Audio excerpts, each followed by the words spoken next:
The Berenstain Bears and the Trouble with Friends by Stan and Jan Berenstain. When making friends, the cub who's wise is the cub who learns to compromise.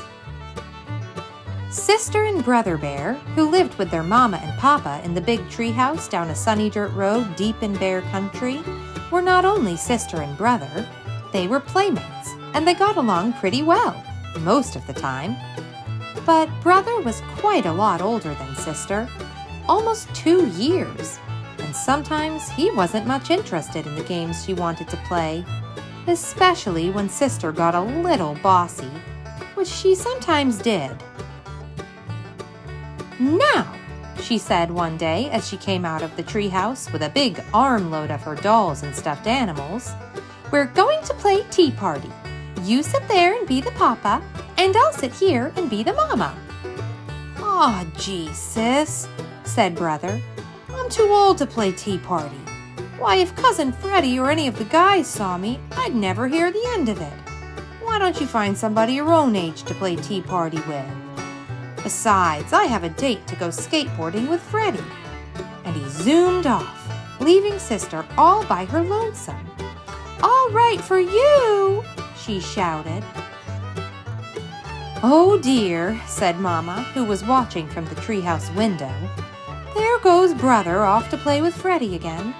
I do wish sister had somebody her own age to play with." "What about her school friends?" asked Papa, joining her at the window.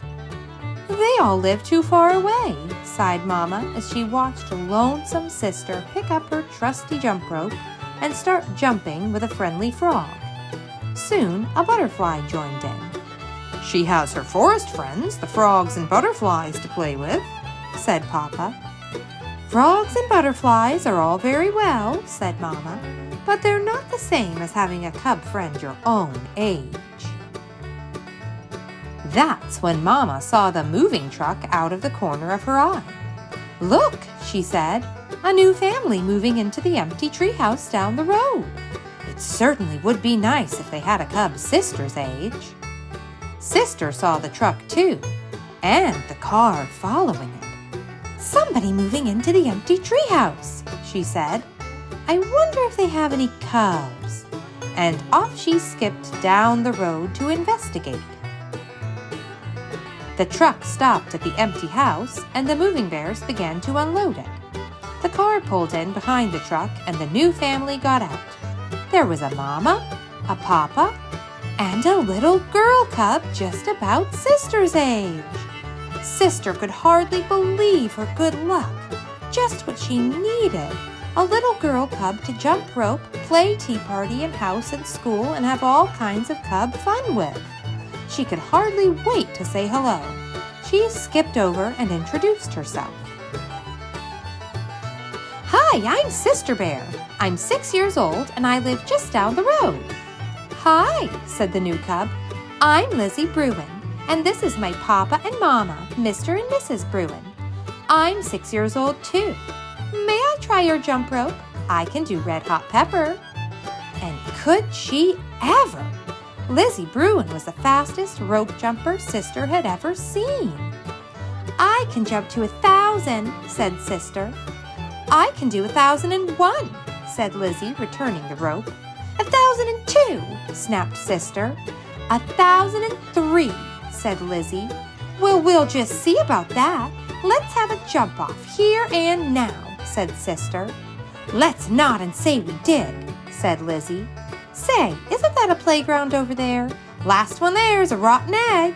And off she ran, with Sis doing her best to catch up.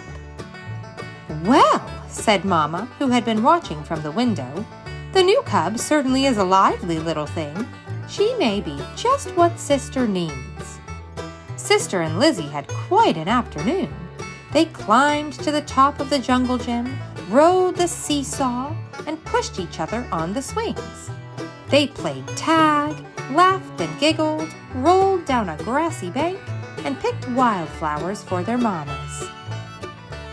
"Why, thank you, sister, how lovely," said Mama, putting her wildflowers in water. "Well, what's your new friend like?" "Her name is Lizzie.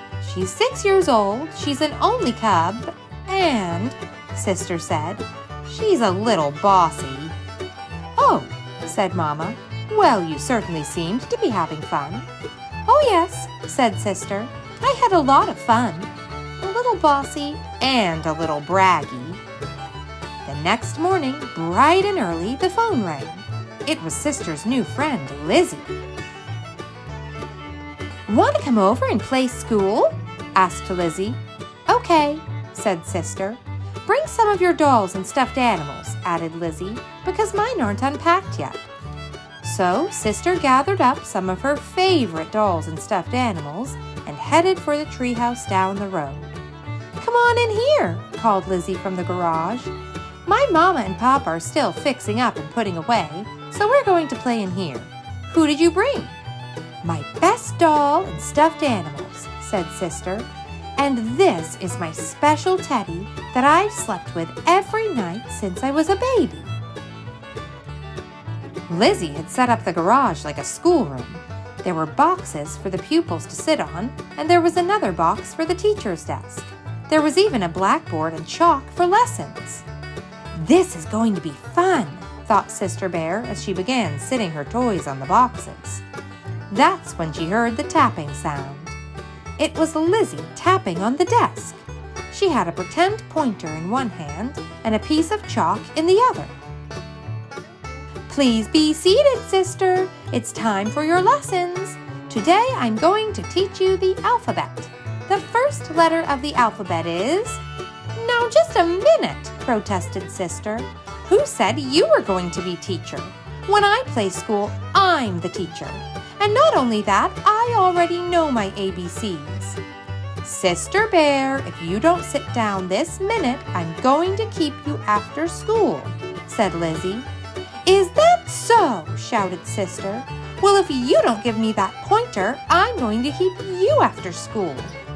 That's when Sister grabbed the pointer. Soon they were rolling around on the floor, wrestling for the pointer, which broke in two. "Now look what you did," shouted Lizzie. "You broke my best pointer." "I'm not going to play with you ever again," shouted Sister, gathering up her toys. "I'm going to take my dolls and go home." "Sister's mad and I'm glad," shouted Lizzie as Sister marched out of the garage. "Lizzie, Lizzie, in a tizzy," Sister shouted back. "Back so soon?"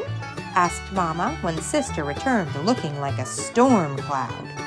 "I'm never going to play with that Lizzie Bruin again," shouted Sister. "She's much too braggy and bossy. I don't need her to play school or anything else. It's much better playing by yourself.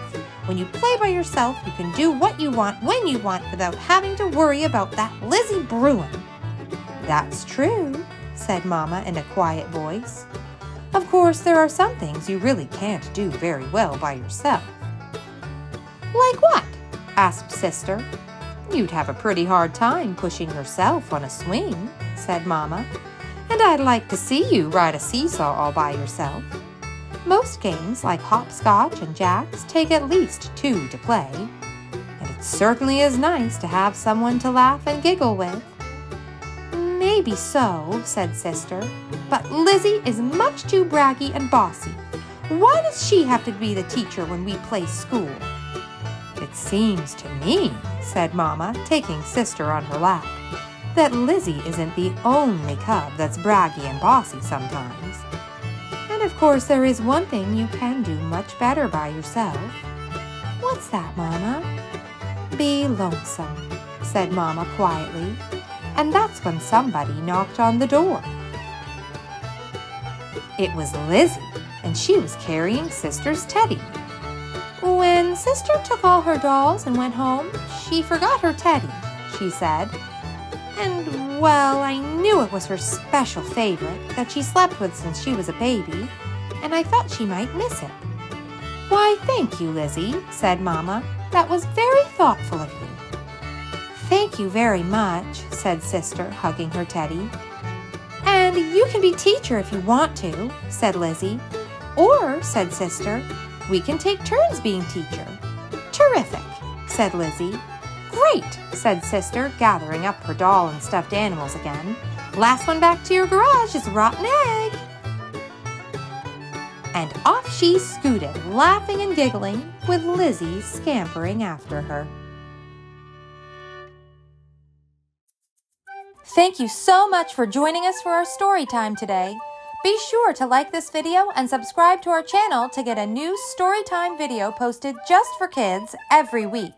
See you back here soon.